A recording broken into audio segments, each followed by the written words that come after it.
Lalong umiinit ang usapan sa mundo ng boxing matapos ibunyag ni Jake Paul ang umano'y mga kondisyon ni Floyd Mayweather Jr. para sa posibleng laban. Kabilang na ang pagpili ng sapatos, gloves at maging ang laki ng ring. Ayon kay Jake Paul, ang ganitong mga demanda ay isa sa mga dahilan kung bakit nasisira ang kredibilidad ng boxing sa mata ng fans. Para sa kanya, hindi na raw ito tungkol sa kompetisyon kundi sa kontrol at sinabing posibleng lumaki na ang ego ni Mayweather. Direkta rin niyang hinamon ng boxing legend, tigilan ng mga kondisyon at harapin si Manny Pacquiao sa isang tunay at patas na laban. Sa kabilang panig, nauna nang nilinaw ni Pacquiao na hindi siya interesado sa exhibition fight. Ayon sa kanya, matagal na niyang tinanggihan ang ganitong setup at ang gusto niya ay isang official bout, lalo na't pareho na umano silang pumirma sa kontrata para sa real fight. Dahil sa magkakasalungat na pahayag, nagkakaroon ngayon ng kalituhan kung ano ba talaga ang magiging direksyon ng rematch. May mga ulat na posibleng magkaroon ng issue sa kontrata kung hindi agad ito maayos, lalo na kung magpapatuloy ang pagbabago ng terms. Samantala, patuloy na hinihintay ng fans ang malinaw na anunsyo kung tuloy ba ang laban na inaasahang gaganapin sa Setyembre.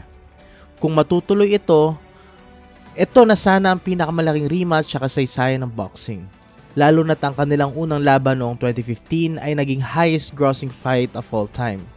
Sa ngayon, mananatiling malaking tanong, matutuloy ba ang Pacquiao versus Mayweather 2? Bilang tunay na laban o mauuwi lang ito sa exhibition o tuluyan na bang kansilado? Sa kabilang banda naman, emosyonal na naglabas si Eman Bacosa ng kanyang saloobin at mariing tinanggi na hindi niya kayang kalabanin ang kapatid niya. Sa gitna ng usap-usapan tungkol sa posibilidad na magharap sa ring ang magkapatid, malinaw ang naging paninindigan ni Eman Bacosa na hindi niya kailanman lalabanan ng kanyang kuya na si Jimwell Pacquiao. Ayon kay Bacosa, higit pa sa laban ang nakataya kung sakaling mangyari ito, lalo na ang kanilang relasyon bilang magkapatid at ang damdamin ng kanilang pamilya. Unang-una hindi po kasi kapatid ko po siya. Saka wala naman pong kasiyahan na mangyayari kung matalo man o manalo ka sa kapatid mo. Syempre ayaw rin yun ni Daddy. Ayoko rin masaktan si Daddy, I really love you kuya. Ani ni Bacosa sa isang emosyonal na payag.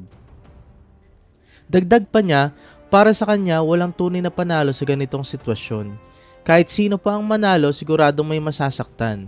Hindi lang sa physical kundi pati sa emosyon. Sa mundo ng boxing kung saan normal na matitinding laban at kompetisyon, kakaiba ang pinakitang desisyon ni Bacosa. Ipinakita niya na hindi lahat ng laban ay kailangan tanggapin, lalo na kung pamilya na ang sangkot. Marami ang humanga sa kanyang paninindigan dahil sa halip na habulin ang oportunidad sa ring, pinili niya ang respeto at pagmamahal sa kanyang kapatid at pamilya. Sa panahon kung saan kadalasan ay pera at kasikatan na nangingibabaw, isang paalala ang pahayag ni Bacosa na may bagay na hindi kayang tapatan ng anumang premyo. At iyon ay ang tunay na halaga ng pamilya. Sa uli, pinatunayan ni Bacosa na ang pagiging mandirigma ay hindi lang nasusukat sa lakas ng suntok, kundi sa lakas ng puso. Para maging updated sa mga sports news and events, basketball, boxing, esports at kung ano paman, huwag kalimutang i-follow ang Sports Balita International sa ating Facebook at YouTube page para laging updated sa mundo ng palakasan.